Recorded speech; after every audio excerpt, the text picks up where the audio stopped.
અક્ષરધામ મહોત્સવની જય. તમે બધા ઇન્ડિયન સ્ટુડન્ટ્સની સભામાં આવ્યા છો. ઇન્ટરનેશનલ સ્ટુડન્ટ સભા. તમે બધાએ હમણાં હર્ષનો સંવાદ પણ ખૂબ સારી રીતે જોયો. એ જે કહાનીનું વર્ણન છે એ આંશિક રીતે અથવા પૂર્ણ રીતે ઘણા બધા વિદ્યાર્થીઓની એક વાસ્તવિકતા છે. કદાચ તમને બધાને તો ખ્યાલ હશે જ કે ગવર્મેન્ટ ઓફ કેનેડાના સ્ટેટિસ્ટિક્સ પ્રમાણે દર વર્ષે લગભગ 4 થી 5 ઇન્ડિયન સ્ટુડન્ટ્સ આવી રીતે સુસાઇડ કરે છે. એટલે આ અથવા સ્ટુડન્ટ્સ જે સુસાઇડ ન કરતા હોય પણ સખત ડિપ્રેશનમાં હોય, સખત સ્ટ્રેસમાં હોય અને જીવન હારી બેસે એવી પરિસ્થિતિ સુધી તો બીજા ઘણા પહોંચતા હોય છે. એના કારણો પણ આપણે જોયા. હર્ષનો જે સંવાદ જોયો એમાં કે એના કારણો આ જ છે કે પોતે ભણતર પ્રત્યે બેદરકારી રાખે, ખોટી સંગ સોબતે ચડી જાય, વળી આવા કોઈ વ્યસન, મોટા ગંભીર વ્યસન, એડિક્શન, ડ્રગ્સ જેવા એમાં એના રવાડે ચડી જાય, મિત્રોના રવાડે ચડે. એટલે મા બાપ એની માટે શું ભોગ આપ્યો છે એ ભૂલી જાય. એટલે આવા ઘણા બધા કારણો હોય છે જેનાથી પણ આપણે અવગત થયા આ હર્ષના સંવાદથી. તો એ આપણે અત્યંત જાણપણું રાખવાનું છે. પણ આ બધેથી આપણે સારી રીતે સુરક્ષિત રહીએ એની માટે જે છેલ્લે વાત થઈ કે આપણી જે સ્ટુડન્ટ સભા છે એમાં આપણે નિયમિત આવવાનો આગ્રહ રાખવાનો. તમને એમ લાગે કદાચ કે સમય નથી રહેતો, તો મેન્ટલ એટીટ્યૂડ એવો રાખવાનો કે જેમ આપણે કોલેજમાં પીરિયડ ભરીએ છીએ, કોલેજમાં આપણે દિવસમાં 4, 5, 7 પીરિયડ્સ હોય, એમ અઠવાડિયે એક વખત, કોઈ જગ્યાએ 15 દિવસે એકવાર થતું હોય, તો એ પણ આપણો કોલેજનો પીરિયડ જ છે એમ સમજીને, કમ્પલસરી સબ્જેક્ટ છે એમ સમજીને પણ આપણે સત્સંગ સભામાં આવવાનું. સત્સંગ સભામાંથી ભગવાન પ્રત્યેની શ્રદ્ધા જન્મશે. અને હમણાં જે સંવાદમાં વાત કરી કે શ્રદ્ધાને અને સ્થિરતાને સીધો સંબંધ છે. ભગવાન પ્રત્યેની શ્રદ્ધા દ્રઢ થાય એટલે જીવનમાં સ્થિરતા આવે છે. ભગવાન પ્રત્યેની શ્રદ્ધા એટલે શું? સીધું પ્રેક્ટિકલ એ છે, a very practical definition of what is faith in God. Whatever has happened in my life so far, whatever is happening at the moment, and whatever will happen in future has happened with the wish of God, happening with the wish of God, will happen with the wish of God, and it's happening for my good. And if I keep that attitude, it happens for my progress and success. ભગવાનમાં શ્રદ્ધા એટલે આટલું જ. ભગવાનમાં શ્રદ્ધા એટલે આટલું જ કે મારા જીવનમાં અત્યાર સુધી જે કોઈ પ્રસંગો બન્યા છે, બની રહ્યા છે ને બનશે, એ ભગવાનની ઈચ્છાથી બન્યા છે, મારા સારા માટે બન્યા છે. અને હું એવો અભિગમ કેળવીશ તો એ જ પ્રસંગ મારી પ્રગતિનું અને સફળતાનું કારણ બનશે. આ વાતમાં દ્રઢ વિશ્વાસ એ ભગવાનમાં શ્રદ્ધા કહેવાય. આનાથી આપણને ખૂબ જ બળ અને હિંમત રહે. કારણ કે સંજોગો અને પરિસ્થિતિ જે હર્ષના જીવનમાં આપણે જોયા, એવા નાના મોટા પ્રસંગો, વિદ્યાર્થી કાળમાંથી આગળ જશો ત્યારે પ્રોફેશનલ કમર્શિયલ વર્લ્ડમાં જશો, it is not a cake walk. તમે બધા વિદ્યાર્થી છો અત્યારે. ઇફ યુ ફીલ કે you have a couple of certificates અને couple of professional degrees that can help you for a good job, it is not that easy. એ સમજો છો ને? ડિગ્રી હોય એટલે આપણને એક એશ્યોરન્સ રહે છે, ધરપત રહે છે, પણ જોબ મળવી અને જોબમાં કન્ટિન્યુ કરવું અને પછી કોમ્પિટિશનમાં રહેવું એ સંઘર્ષ છે. ઇન શોર્ટ, લાઈફમાં એવરી સ્ટેપ સંઘર્ષ છે.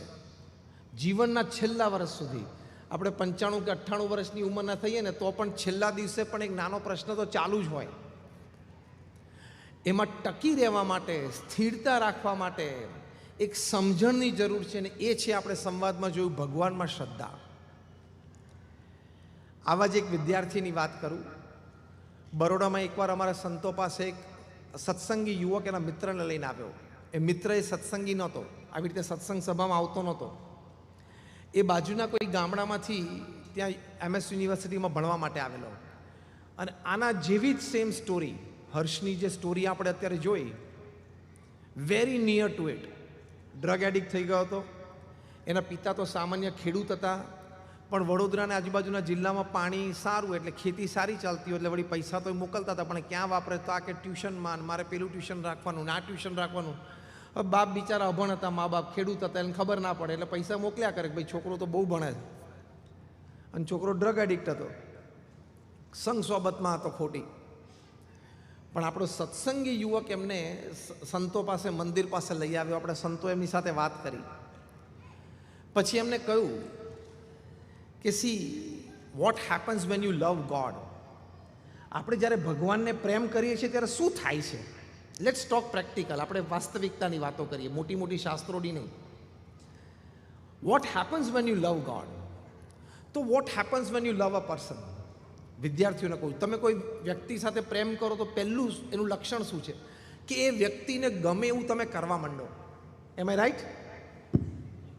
એ વ્યક્તિને સારું લાગે એવું તમે બોલો, એવું વિચારો, એવું કરો. એમ ભગવાન સાથે પ્રેમ, એ આ સત્સંગ સભામાંથી શ્રદ્ધાનો વિષય છે. શ્રદ્ધા એટલે ભગવાન સાથેનો પ્રેમ, પ્રથમ પગથિયું. તો હવે ભગવાનને ગમે એમ કરવાનો પ્રયત્ન કરવાનો. આપણી યુવાન અવસ્થા છે અને વાતાવરણ એવું છે એટલે 100% ન થઈ શકે, જેટલું થાય એટલું. પણ love for God teaches you that I want to do something that pleases God. મારે કંઈક એવું કરવું છે જે ભગવાન રાજી થાય. પછી આપણું બોલવાનું, ચાલવાનું, ઉઠવાનું, બેસવાનું વિવેક આવે. તો એ આવે એટલે તરત આ બધું જે હર્ષની કહાની આપણે જોઈ એમાંનું કંઈ પછી આપણે પેસે નહીં. ડ્રગ્સથી માંડીને, સંગ સોબતથી માંડીને, ભણતર તરફ બેદરકારી. એટલે ભગવાન સાથેનો પ્રેમ. બીજું, ધારો કે તમને અહીંયા કેનેડામાં રહો છો અને કેનેડાના પ્રાઇમ મિનિસ્ટર તમને ક્યાંક મળી જાય અને ધારો કે તમારી સાથે વાર્તાલાપ ચાલુ કરે અને તમને પૂછે કે what are you doing here in Canada? તો તમને કયો જવાબ આપવો ગમશે? કે હું 2 વાર કોલેજમાં ફેલ થયો છું, હું ડ્રગ એડિક્ટ છું, એવો જવાબ આપવા ગમશે? કે I am in the university and going for my aerospace? કયો જવાબ કયો ગમશે? કયો જવાબ ગમશે? ફર્સ્ટ કે સેકન્ડ? સેકન્ડ. એટલા માટે કોઈ રિસ્પેક્ટફુલ વ્યક્તિ, કોઈ પ્રતિષ્ઠિત વ્યક્તિ, કોઈ સમાજની એવી આગેવાન વ્યક્તિ, એની સામે તમારે જ્યારે પ્રત્યક્ષ થવાનું થાય, એની સાથે વાર્તાલાપ થાય, તો તમારી પાસે કંઈક સ્ટેન્ડિંગ તો હોવું જોઈએ ને, તમારી પાસે કંઈક કેપેબિલિટી તો હોવી જોઈએ ને. એમ ભગવાન સર્વશ્રેષ્ઠ છે. ભગવાનની સામે ઊભા રહેવાનું અથવા ભગવાનના અખંડધારક સંત મહંત સ્વામી મહારાજની સામે ઊભા રહેવાનું થોડીક તો કેપેબિલિટી આપણે ડેવલપ કરવી જોઈએ ને. યુવાન અવસ્થા છે એટલે ભૂલ થવાની, પણ યુ હેવ ટુ રિકવર. તો થોડીક કેપેબિલિટી ડેવલપ કરવી પડે અને એ આ છે. તો ભગવાનમાં શ્રદ્ધાથી આ બીજો પ્રકાર મેં તમને બતાવ્યો કે when you respect a person, respect a God, you want a standing in front of him, a calibre to show in front of him. તો ભગવાનમાં શ્રદ્ધાથી વિદ્યાર્થીને આવો લાભ થાય છે. પહેલી વાત શું કરી? લવ for God. Second, respect four God. તો તમે એમને રાજી થાય એવું કરવાનો પ્રયત્ન કરો. અને જે સંવાદમાં આપણે વાત થઈ છેલ્લા 2-4 સંવાદોમાં, એટલે કે ડાયલોગ્સમાં, કે જીવનમાં આવા નાના મોટા પ્રશ્નો આવે ત્યારે પાત્રએ આપણને કહ્યું કે મેં શાસ્ત્રીજી મહારાજના જીવનમાંથી શીખ્યો, હું યોગીજી મહારાજના જીવનમાંથી શીખ્યો. પ્રમુખ સ્વામી મહારાજને હેરો મંદિરમાં ઇસ્યુ આવ્યો તો, લોસ એન્જલસ મંદિરમાં હાઇટનો ઇસ્યુ, પરમિશન્સનો ઇસ્યુ આવેલો. એ વખતે એમની સ્થિરતા જે રહી ને એમાંથી મને ખૂબ બળ આવ્યું. એટલે હંમેશા આપણે મહાપુરુષોના જીવન ચરિત્રમાંથી શીખીએ છીએ. અને આપણી પાસે આદર્શ છે. પ્રમુખ સ્વામી મહારાજ છે, મહંત સ્વામી મહારાજ છે, એમણે એમના જીવનમાં બધું જ જોયું છે. તો ભગવાનના અખંડધારક સંત છે, પણ એમને ચરિત્ર દ્વારા દેખાડ્યું. પ્રમુખ સ્વામી મહારાજ જીવનમાં જેવી જ્વલંત સફળતાઓ અને અદ્ભુત સન્માનો જોયા છે ને, એટલા જ એમણે પણ એમના જીવનમાં આપણી શીખ માટે આપણા ઘડતર માટે ફેલિયર્સ, સેટબેક્સ અને ફોલ્સ પણ દેખાડ્યા છે. એમાં એ કેવી રીતે વર્ત્યા આપણે એનાલાઇઝ કર, એ તમારે ક્યારે થશે? આ સ્ટુડન્ટ સભામાં આવશો ત્યારે, જેની માટે મુખ્ય આપણે સંવાદ હતો. આ જાણશો, આ જોશો તો એ વિચાર આવશે. અમે એક વખત ત્યાં હૈદરાબાદમાં એરપોર્ટ ઉપર હતા. એક અન્ય ધર્મી વ્યક્તિ એ દોડતા મારી પાસે આવ્યા. હવે એ જે અન્ય ધર્મી વ્યક્તિ હતા, એમના ધર્મમાં તો પંચાંગ પ્રણામનો એવો શિરસ્તો હોય નહીં, પણ એમને એકદમ પંચાંગ પ્રણામ કર્યા. પછી ઊભા થયા તો એમના આંખમાં આંસુ. પછી એમણે વાત કરી કે જે હમણાં સંવાદમાં આપણે સાંભળ્યું ને, કે લંડનમાં પ્રમુખ સ્વામી મહારાજને યોગીજી મહારાજના સંકલ્પ પ્રમાણે મંદિર કરવું હતું. હેરો નામના એરિયામાં જમીન લીધી, નેબરહુડમાંથી કેસીસ આવ્યા કે અમારી પીસ અને પ્રાઇવસી ડિસ્ટર્બ થશે, કોર્ટ કેસીસ ચાલ્યા અને પછી જજમેન્ટ સામેની પાર્ટી તરફ આવ્યું. પ્રમુખ સ્વામી મહારાજને જ્યારે સમાચાર મળે ત્યારે પ્રમુખ સ્વામી મહારાજે કહ્યું, જેવી ભગવાનની ઈચ્છા. પહેલાં પોતાની જાતને સ્ટેબિલાઇઝ કરી લીધી, જે આપણે પહેલાં જ વાત કરી.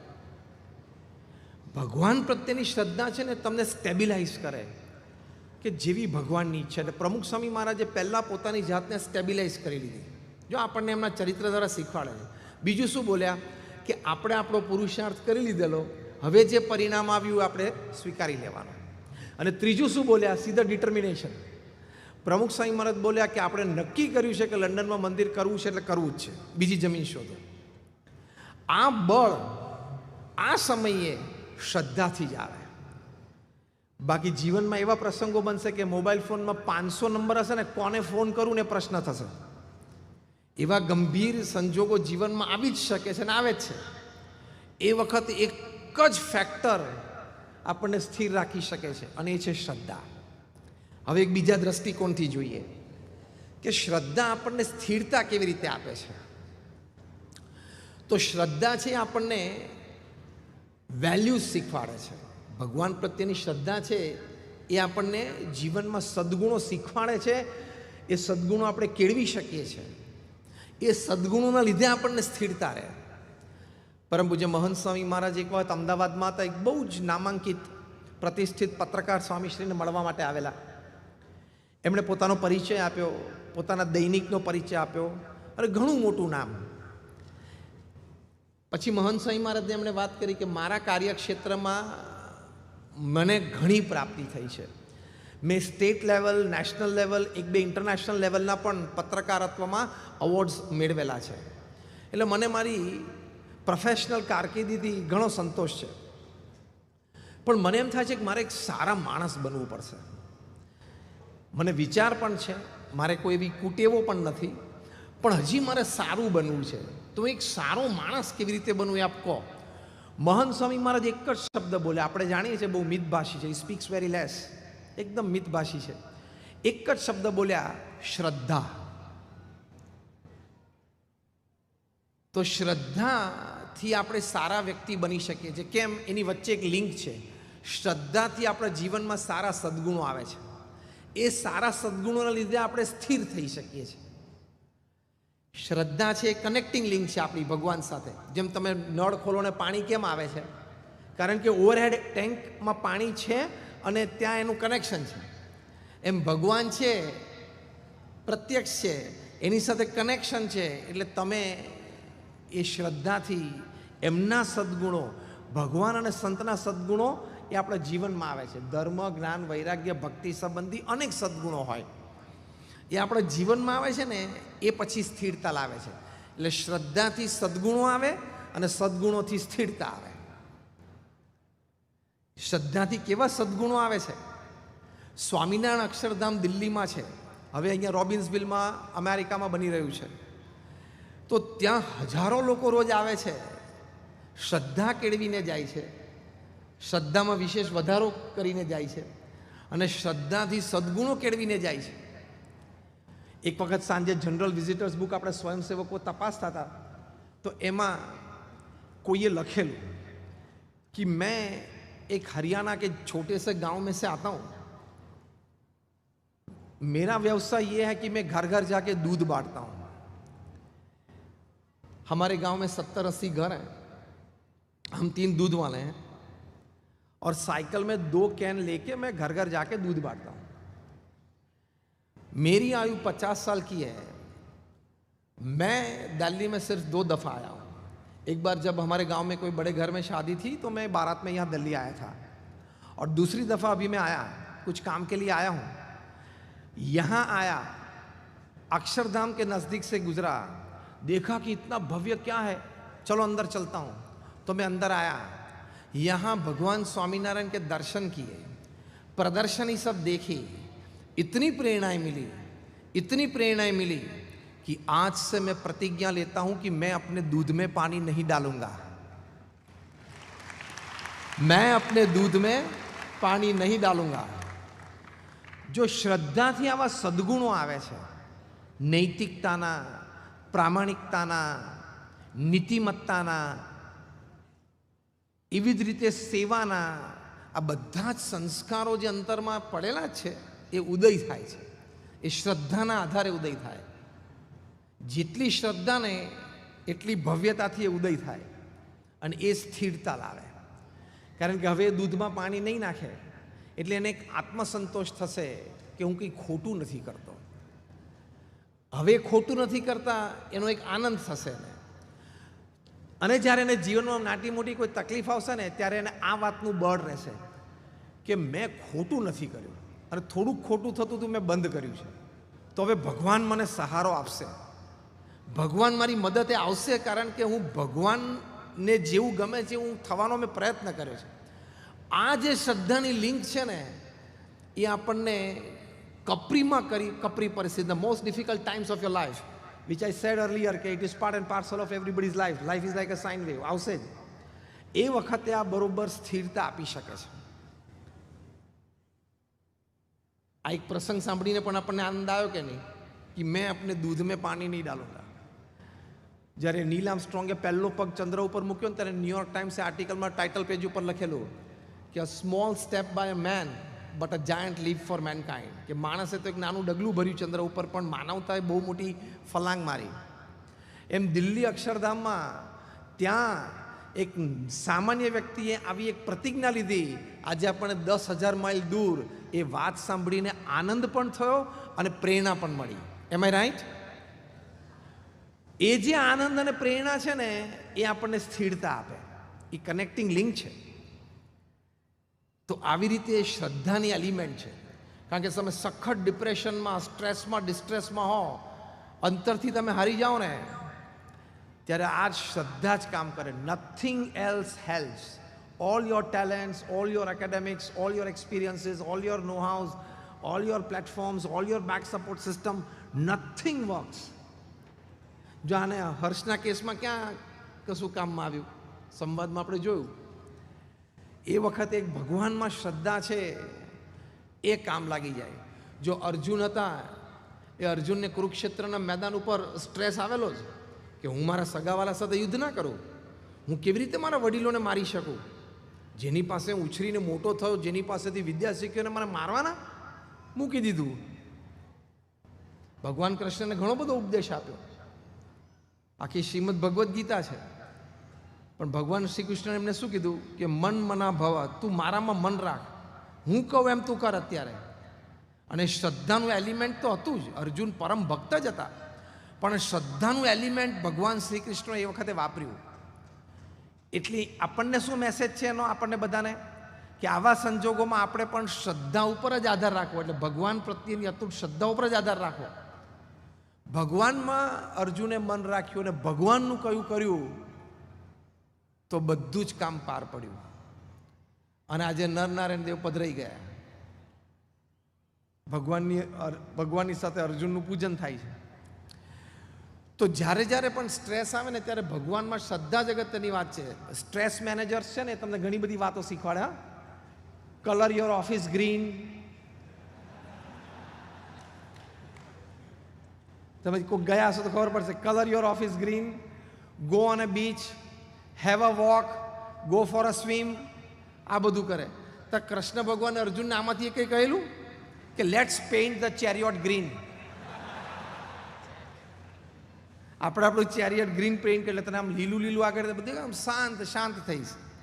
એ બધું પાંદડાને પાણી પાવા જેવું છે, મૂળમાં પાણી જવું જોઈએ। મૂળ છે ને આ છે, કે હું ભગવાનનો સંતાન છું, હું ભગવાનની ભક્તિ કરું છું, મને ભગવાન પ્રત્યેની શ્રદ્ધા છે, કદાચ મારા પ્રારબ્ધ કર્મ અનુસાર મારા જીવનમાં એક પ્રસંગ બન્યો છે, પણ ભગવાન મને સાચવી લેશે, ભગવાન મારું ધ્યાન રાખશે.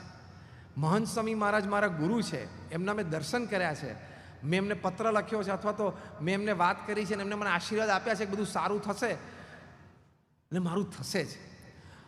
આપણને બધાને ખબર પણ છે અને આશ્ચર્ય અને હકીકત પણ છે કે આજે હજારો હરિભક્તો, હજારો ગુણભાવીઓ મહંત સ્વામી મહારાજના એક વચને અત્યારે પોતાના જીવનની કટોકટીના સમયમાંથી પસાર થઈ રહ્યા છે. 5-15ને તો બધા જ સંતો ઓળખે છે, જેટલા સંતો છે બધા 5-15ને તો એવાને ઓળખે જ છે કે જે અત્યારે at this very moment on today 18th June, અત્યારે જ્યારે આપણે વાત કરી રહ્યા છીએ ત્યારે એના જીવનમાંથી બહુ કપરી પરિસ્થિતિમાંથી એ પસાર થઈ રહ્યા છે. પણ આપણે એને પૂછીએ, સંતો કોઈ પણ એમને આશ્વાસન આપે અથવા કંઈક વાત કરે તો એ હરિભક્તો અથવા ગુણભાવી એક જ વાત કરે કે મહંત સ્વામી મહારાજને મેં પત્ર લખ્યો છે અને એમના આશીર્વાદ આવી ગયા છે અને એમને કીધું છે કે બધું સારું થઈ જશે, બસ સ્વામી આ 2 શબ્દો ઉપર અત્યારે હું જીવું છું. એવો જવાબ બધા સંતોએ કોકને કોક પ્રસંગે હરિભક્તો કે ગુણભાઈ પાસે સાંભળેલો છે. આટલી તાકાત શ્રદ્ધામાં છે. It can sustain you, it's a life saving system. Life saving injections ને લાઈફ સેવિંગ ડ્રગ્સ હોય ને, આ લાઈફ સેવિંગ આખી સિસ્ટમ છે, શ્રદ્ધા છે. અને શ્રદ્ધાના આધારે લોકો તરી જાય છે, તર્યા છે ને તરી જાય છે. બહુ જ સારા એક ઉદ્યોગપતિ મનુભાઈ માધવાણી, આફ્રિકાના બહુ એક પ્રતિષ્ઠિત નાગરિક, ખૂબ મોટો વ્યવસાય અને અનેક પ્રકારના બધા વ્યવસાયો. એ ઘણી વખત આ વ્યવસાય સંબંધી જરા મન ઉપર ભાર રહેતો હોય, કારણ કે આટલો મોટો વ્યવસાય હોય એટલે પ્રોફિટ્સ એન્ડ લોસીસની મોટી વાતો હોય. એટલે પ્રમુખ સ્વામી મહારાજને જ્યારે મળે લંડનમાં અથવા અન્ય ઠેકાણે ત્યારે વાત કરે, સ્વામી આ ધંધાનું ટેન્શન બહુ રહે છે. ત્યારે પ્રમુખ સ્વામી મહારાજ કાયમ મનુભાઈ માધવાણીને કહેતા કે ભગવાનને તમે કરતા હરતા જાણો, આપણે નિમિત્ત માત્ર છીએ, પુરુષાર્થ કરી લેવાનો, આપણી જે પ્રવૃત્તિઓ એમાં પૂર્ણ પુરુષાર્થ કરવાનો, પ્રશ્ન આવે તો એના સમાધાન માટે સમય પણ આપવાનો અને રિસોર્સિસ પણ ખર્ચવાના, પણ અંતરમાં દ્રઢ માનવાનું કે હું પ્રયત્ન કરું છું પણ ભગવાનની ઈચ્છા હશે એ પ્રમાણે થશે, ભગવાન કરતા હરતા છે એમ તમે માનો. કાયમ મનુભાઈને આ વાત કરે. વર્ષો વીતી ગયા. એક વખત મનુભાઈ માધવાણી પ્રમુખ સ્વામી મહારાજને મળ્યા અને સ્વામીને કહ્યું, સ્વામી આપે જે મને ઘણી વખત આ ઉપાય સુજાડ્યો છે એ મેં હવે સિરિયસલી પ્રયત્ન કર્યો છે કે દિવસ દરમિયાન પણ કદાચ એવી કોઈ સ્ટ્રેસ તણાવ લાવી વાત ના હોય પણ આમ ભાર હોય, not stress but load of work, કામનો ભાર હોય, તણાવ ના હોય પણ જરા ભાર હોય, તો હું માનું છું કે ભગવાન કરતા હરતા છે.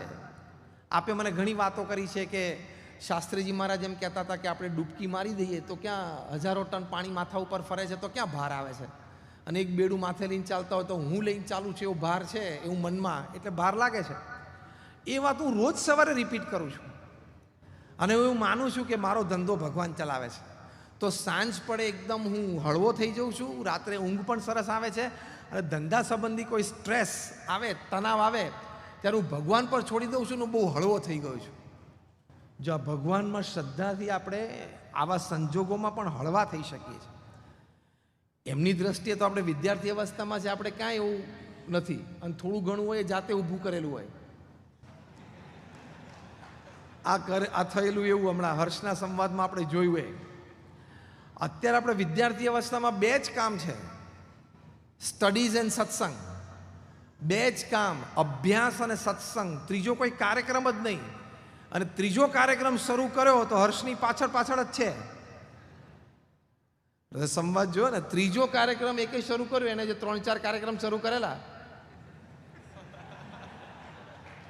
જે 3-4 કાર્યક્રમ શરૂ કરેલા એમાંનો એકેય કાર્યક્રમ જો શરૂ થયો વિદ્યાર્થી અવસ્થામાં તો આ જ લાઈન ઉપર છે. અત્યારે 2 જ ફોકસ, અભ્યાસ અને સત્સંગ. મહંત સ્વામી મહારાજની આ રુચિ છે કે વિદ્યાર્થી તરીકે આપણે અભ્યાસ અને સત્સંગ 2 ઉપર જ ફોકસ રાખવાનો. એટલું ફર્સ્ટ ક્લાસ કરિયર બની જાય, 2 પ્રોફેશનલ ડિગ્રી સાથમાં આવી જાય, ધીમે ધીમે જોબ શરૂ થઈ જાય, એક્સપિરિયન્સ શરૂ થઈ જાય, અને 2 પ્રોફેશનલ ડિગ્રી હોય અને 10 વર્ષનો તમને પ્રોફેશનલ એક્સપિરિયન્સ થઈ જાય, તમે કઈ કક્ષાએ પહોંચી શકો? Unbelievable, am I right or wrong? Unbelievable કક્ષાએ પહોંચી શકો. એ સત્સંગ છે એ આ ભગવાન પ્રત્યેની આપણને શ્રદ્ધા દ્રઢ કરાવે છે. તમે સત્સંગ સભામાં આવશો એટલે અનેક પ્રકારની આવી બધી વાતો તમને સમજવા, જાણવા, જોવા મળશે. અને એ સમજવા, જાણવા, જોવા મળશે એટલે એમાંથી તમને બળ આવશે. અરે સાયન્સ પણ આ કહે છે. ચલો, તમે બધા સાયન્સના વિદ્યાર્થી છો. Let me talk to you of something about science. University of Philadelphia, અમેરિકામાં professor Andrew Newberg, professor H G. Koenig, આ હું તમને નામ આપું છું, તમે ગૂગલ ઉપર જજો. આ બંને પ્રોફેસરે એક સર્વે કર્યો કે ભગવાનના નામ સ્મરણથી આપણને લાભ શું છે. એ લોકોએ લખ્યું કે સ્વર્ગની અને મોક્ષની વાત જ નથી, અમારે એની વાતનું સંશોધન નથી કરવું. જમાનો કેશ એન્ડ કેરીનો છે. જમાનો શેનો છે? Cash and carry. You buy and you get and you smile.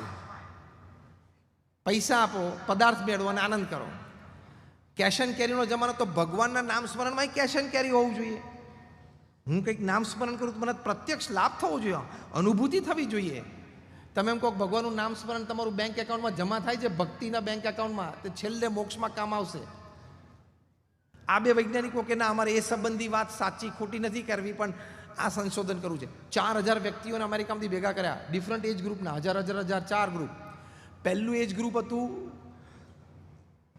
4 થી 12 વર્ષના બાળકો.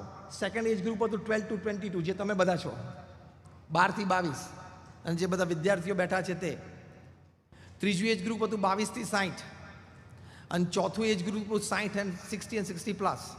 આ બધાને કેવું કે તમે ભગવાનનું નામ સ્મરણ કરો. એ પહેલાં સાયકોન્યુરો સોફ્ટવેર્સથી એમના માઇન્ડ મેપિંગ અને એમઆરઆઈસ થયેલા. પછી એ લોકોએ નામ સ્મરણ કર્યું, 12 મિનિટ સુધી કરાયું, 3-4 વખત પ્રયોગ કર્યો. પછી એ લોકોને પાછા મોકલ્યા કે તમારે હજી મહિના સુધી, 1.5 મહિના સુધી આ પ્રયોગ ચાલુ રાખવાનો, because you are part of the experiment, because you are subject of the experiment. ઘરે આ પ્રયોગ ચાલુ રાખજો. પછી બધાને પાછા બોલાવ્યા યુનિવર્સિટી કેમ્પસમાં, 3-4 વાર નામ સ્મરણ આ રીતે કરાવી, અને પછી સાયકોન્યુરો સોફ્ટવેર્સ વર્ઝન 2.0 થી એ લોકોનું એમઆરઆઈ અને માઇન્ડ મેપિંગ કર્યું. કન્ક્લુઝન રિપોર્ટમાં લખ્યું છે, તમે વાંચજો વિદ્યાર્થી, હવે ખાસ સાંભળજો. કન્ક્લુઝન રિપોર્ટમાં લખ્યું છે કે 4 થી 12 વર્ષની ઉંમરના જે બાળકો હતા એ નિત્ય 12 મિનિટ પણ નામ સ્મરણ કરતા હતા. દે હેડ 15 to 25% rise in their memory power. એટલે કે તમારી યાદ શક્તિ એ નામ સ્મરણથી વધે છે. બીજી વાત લખી છે, 12 થી 22ના હતા. હવે આપણી વાત આવી, તમારી બધાની. 12 થી 22 વર્ષની ઉંમરના કિશોરો યુવક હતા. એ લોકોને 15 થી 25% વધારો શેમાં જણાયો? એટલે આ સાયન્ટિફિક હતું, કારણ કે એમઆરઆઈના સોફ્ટવેર્સમાંથી એ લોકોને હાર્મોન્સ જે બોડીમાં રિલીઝ થાય એમાંથી એ લોકો સ્ક્રુટિનાઇઝ કરી શકે. તો 15 થી 25% વધારો હતો વિલ પાવર અને કોન્ફિડન્સમાં. આ બે ગુણો તમારે અત્યારે ખૂબ જોઈએ. આત્મવિશ્વાસ એ આ તરુણ ને યુવા અવસ્થામાં ખૂબ જોઈએ. તે નામ સ્મરણથી વિલ પાવર અને કોન્ફિડન્સ વધે છે. આ બંને વૈજ્ઞાનિકોએ કન્ક્લુઝન રિપોર્ટમાં લખ્યું છે. 22 થી 60 વર્ષની ઉંમરના હતા એ લોકોને પણ 15 થી 25% વધારો in their buffer capacity two absorb the shocks of life. જીવનમાં જે દુઃખ આવે, જીવનમાં જે ઝાટકા આવે, એ સહન કરવાની શક્તિમાં 15 થી 25% વધારો. કારણ કે જેટલા આવવાના હોય ને ઝાટકા, 22 થી 60માં જ આવે. હા, financial, family, personal life, health. 60 કે 60 થી ઉપરના જે મોટા હતા એ લોકો પણ નિત્ય નામ સ્મરણથી એ લોકોને શું લાભ? તો સાયકોન્યુરો સોફ્ટવેર્સે રિઝલ્ટ કાઢ્યું કે દે હેડ 15 to 25% increase in the capacity of their immune system. એટલે કે રોગ પ્રતિકારક શક્તિમાં એ લોકોને મજબૂતાઈ આવી. તો કન્ક્લુઝન રિપોર્ટમાં લખ્યું કે ભગવાનના નામ સ્મરણથી તમારી યાદશક્તિ વધે છે, તમારો વિલ પાવર વધે છે, તમારો કોન્ફિડન્સ વધે છે, દુઃખ સહન કરવાની શક્તિ વધે છે, અને રોગ પ્રતિકારક શક્તિ વધે છે. તો આપણે ભગવાનનું નામ સ્મરણ કરવું જોઈએ કે નહીં? બધા વિદ્યાર્થીઓ બેઠા આંગળી ઊંચી કરો તો જે માનતા હોય કે ભગવાનનું નામ સ્મરણ કરવું જોઈએ કે નહીં. Thank you very much. એટલે આપણા સત્શાસ્ત્રોએ તો શ્રદ્ધાની વાત કરી જ છે. આવા અનેક પ્રકારના લાભ શ્રદ્ધાના અનેક એકમો, પછી મંદિરે દર્શન કરો, સંત સમાગમ કરો, સત્શાસ્ત્રો વાંચો, નામ સ્મરણ કરો, એ બધામાંથી ફિઝિકલ, મેન્ટલ, ઇમોશનલ લાભ છે. લૌકિક દ્રષ્ટિએ તો લખ્યા જ છે. વૈજ્ઞાનિકોએ સંશોધન કર્યું છે. તમે university of Duke any website ઉપર જજો, યુનિવર્સિટી ઓફ ડ્યુક. ત્યાં એ લોકોએ સંશોધન કર્યું કે 4000 વ્યક્તિ ઉપર સર્વે કર્યો 10 વર્ષ સુધી, કે જે વ્યક્તિ નિયમિત મંદિરમાં દર્શન કરવા માટે જાય છે અને જે વ્યક્તિ નથી જતા, બંને વચ્ચે 10 વર્ષે તફાવત શું આવ્યો. ફક્ત શારીરિક, ફિઝિકલ જ શું તફાવત છે, શું લાભ ગેરલાભ છે. તો એ કન્ક્લુઝનમાં યુનિવર્સિટી ઓફ ડ્યુક લખે છે કે those people who regularly visited religious places had 40% less chance of a heart disease than the people not going to religious places. એટલે કે જે લોકો નિત્ય મંદિરે દર્શન કરવા માટે જાય છે એ લોકોને નહીં જનારા કરતા 40% હાર્ટ ડિઝીઝની શક્યતા ઓછી હતી. તો લાભ છે કે નહીં? હાર્ટ ડિઝીઝની શક્યતા ઓછી એટલે એટલું એક ટેન્શન, ડિપ્રેશન ઓછું ને. એટલે શ્રદ્ધાથી જીવનમાં સ્થિરતા આવે છે, કારણ કે તમારી ફિઝિકલ હેલ્થ પણ સારી રહે છે શ્રદ્ધાથી. એ વૈજ્ઞાનિકોએ કહ્યું. શ્રદ્ધા ભગવાનમાં હોય તો માનસિક સ્થિરતા પણ સારી રહે છે, એટલે કે મેન્ટલ હેલ્થ. શ્રદ્ધા હોય તો તમારી ઇમોશનલ હેલ્થ, આંતરિક સ્વાસ્થ્ય એ પણ મજબૂત રહે છે. તો if your physical health, if your mental health, if your emotional health, if they can be made good by chanting the holy name, it's overall stability in life. Overall તો stability આવે ને, કારણ કે ફિઝિકલ, મેન્ટલ, ઇમોશનલ હેલ્થ તમારી સારી છે. કારણ કે તમે યંગ એજમાં એકાદી હેલ્થ બગડી તોય ડિપ્રેશન ને સ્ટ્રેસ આવે. એટલે શ્રદ્ધા બહુ જ મોટું કામ કરે છે જીવનમાં. અનેક સ્તરે, દરેક ઉંમરમાં, અનેક પ્રકારના પ્રસંગોમાં ફેઇથ હેલ્પ્સ. સાયકેટ્રીની દ્રષ્ટિએ તો આ લોકો એ પણ કહે છે કે તમને ભગવાનમાં દ્રઢ શ્રદ્ધા હોય ને તો તમે જે વ્યક્તિઓને મળો છો ને એ વ્યક્તિનું માનસ, એ વ્યક્તિના કંઈક થોડાક ઇન્ટેન્શન્સ એ પણ તમને આમ અનુમાનમાં આવશે. આમ જાણી જશો એવું નથી લખ્યું, પણ તમને અનુમાનમાં આવશે. કારણ કે તમે એકદમ સાચા માર્ગ ઉપર હોય ને તો એ સેમ ટ્રેક ઉપરથી વિચલિત કોઈ સહેજ પણ વ્યક્તિ હોય ને એની બોડીની એનર્જી લેવલ અને ઓરામાંથી તમે સમજી શકશો.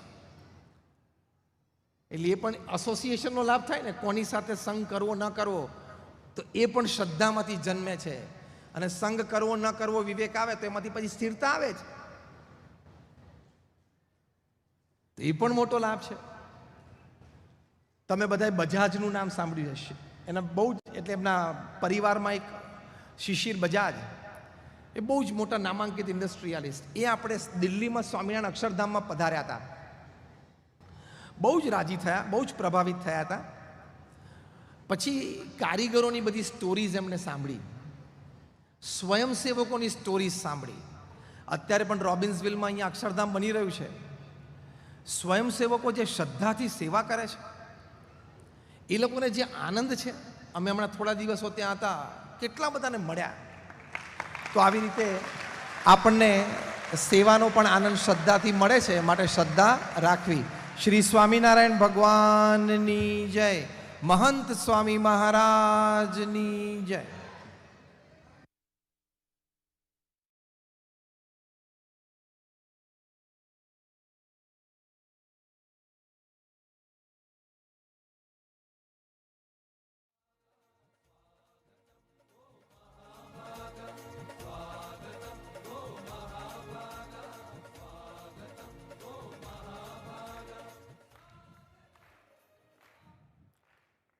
દોસ્તો, આજે આપણી માટે ખૂબ જ આનંદની વાત છે, કારણ પ્રગટ બ્રહ્મ સ્વરૂપ મહંત સ્વામી મહારાજ અક્ષર પુરુષોત્તમ મહારાજ સાથે પધારી રહ્યા છે. સ્વાગતમ અક્ષર પુરુષોત્તમ મહારાજ, સ્વાગતમ. સ્વાગતમ મહંત સ્વામી મહારાજ, સ્વાગતમ. આજે જ્યારે આપણી આ સ્ટુડન્ટ સભામાં મહંત સ્વામી મહારાજ અક્ષર પુરુષોત્તમ મહારાજ સાથે પધાર્યા છે, ત્યારે આપણે સૌ આરતીના અર્ઘ્ય દ્વારા તેમને વધાવી લઈએ.